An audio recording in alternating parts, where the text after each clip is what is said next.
I'm Heath Lambert, and you're listening to Marked by Grace, a podcast applying the grace of Jesus to all of life.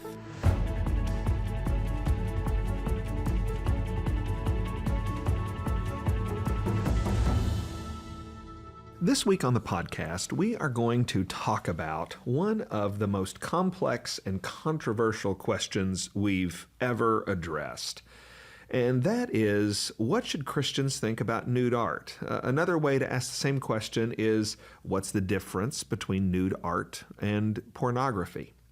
It's a complicated question because there is some really clear Bible teaching about what Christians should believe about nudity and modesty. In Genesis chapter 3, actually the very first demonstration of the sinfulness of humanity, after Adam and Eve ate the forbidden fruit, in Genesis chapter 3, verse 7, it says, "Then the eyes of both were opened, and they knew that they were naked. And they sewed fig leaves together and made themselves loincloths." We read just a little bit later in the chapter, in verse 21, that the Lord God made for Adam and for his wife garments of skins and clothed them. And so the very first manifestation of sinfulness in a newly created sinful world is that we have lost our ability to be naked and unashamed.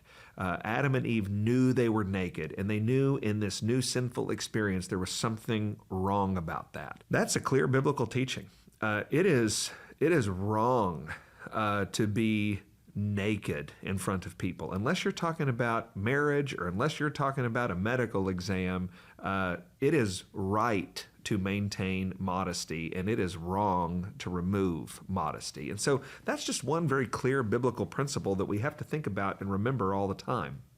But the reason the conversation is complex and controversial is because we still know, even though that biblical principle remains untrue, that there is a difference between pornography and nude art. We feel some sort of difference. I've had an informal poll going for weeks with people at First Baptist that I've bumped into and had an occasion to talk to about people, pastors on the staff, women who go to church here. These are faithful, pure, godly individuals. And my question is this: if you found out that I was secretly indulging in pornography, would you think that is different than if you discovered that I loved the works of Michelangelo? And every single person I ask, without fail, 100% of people say yes. Everybody knows it's different to admire the works of Michelangelo than it is to admire, if you will, pornography. And so that's what makes the question complicated. What should Christians think about it? Modesty is a demand.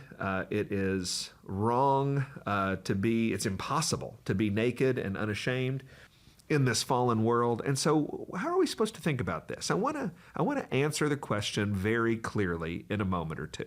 But before I answer the question, I want to explain why that's complicated.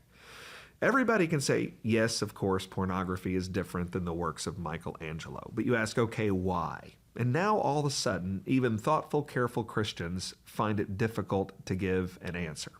Let me explain what is the same about pornography and Michelangelo, the same that is true of works of nude art and works of pornography. And then let me talk about what's different.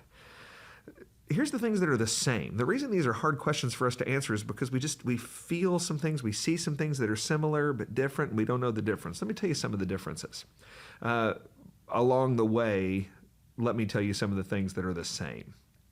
So, the creation of nude art and pornography is the same in that it is always wrong to uncover our nakedness in order to show it to people. Apart from marriage or a medical exam, it's always wrong to uncover our nakedness in order to show it to people. So whether that's happening in things called nude art or in things called pornography, that's wrong. The dissemination is also the same. It's equally wrong. It's because we live in a world where God demands modesty, it is wrong to spread images of people that God intended only for marriage. A vision of someone's nude body is intended to be enjoyed by themselves and their spouse in marriage and no place else. And so when you spread those images, it's always wrong, regardless of what you call it. The consumption is also the same and is wrong. It's always wrong, regardless of motivation, to seek out images of naked people.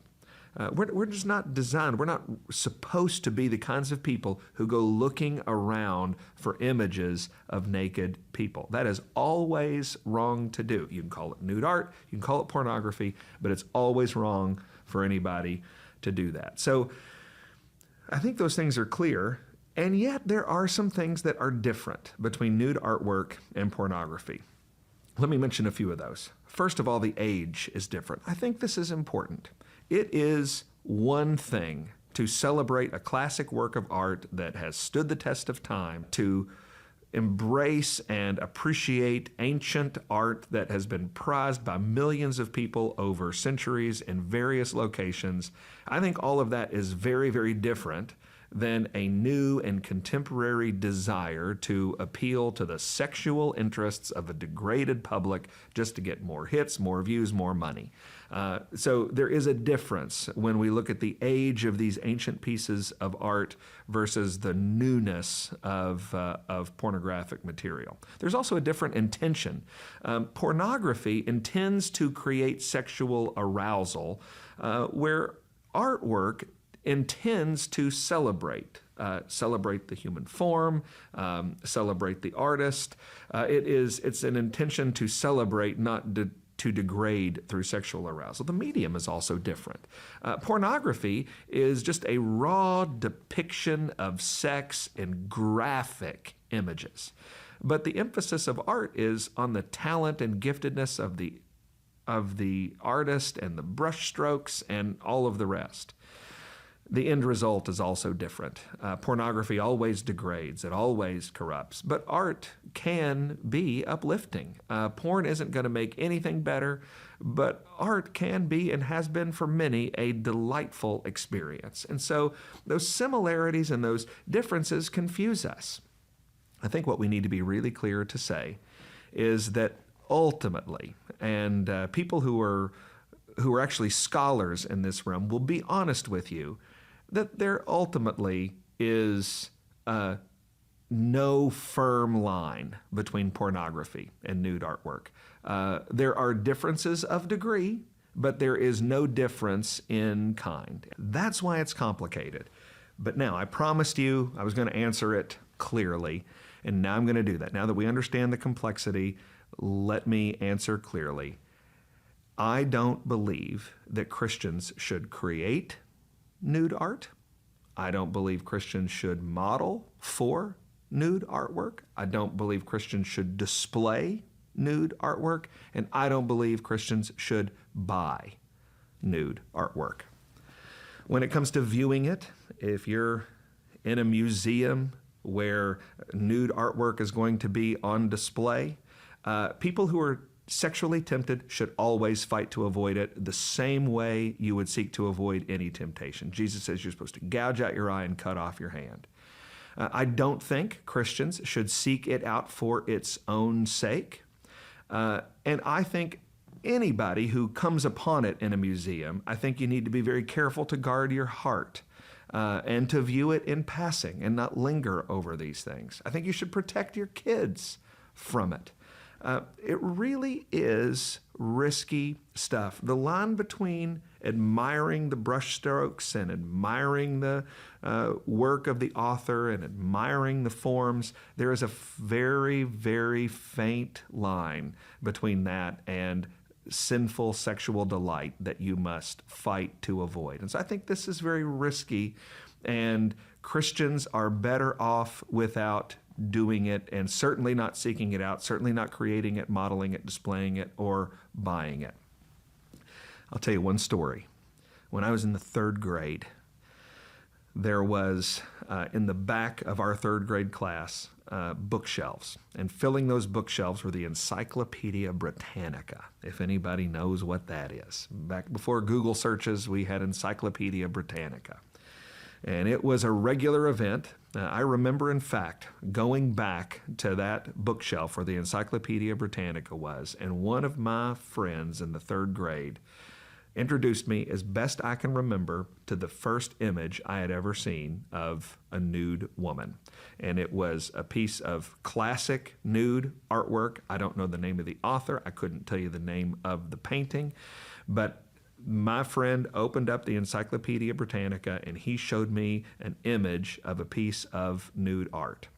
And it wasn't just me and him. There were other boys who were back there looking at it. And let me tell you about the page in the Encyclopedia Britannica where that picture was. All the other pages in the Encyclopedia Britannica were crisp and clear and clean.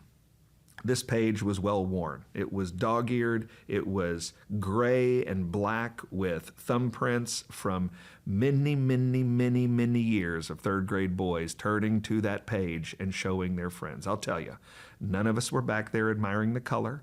None of us were back there admiring the excellent talent of the artist or the brushstrokes. We were learning to lust.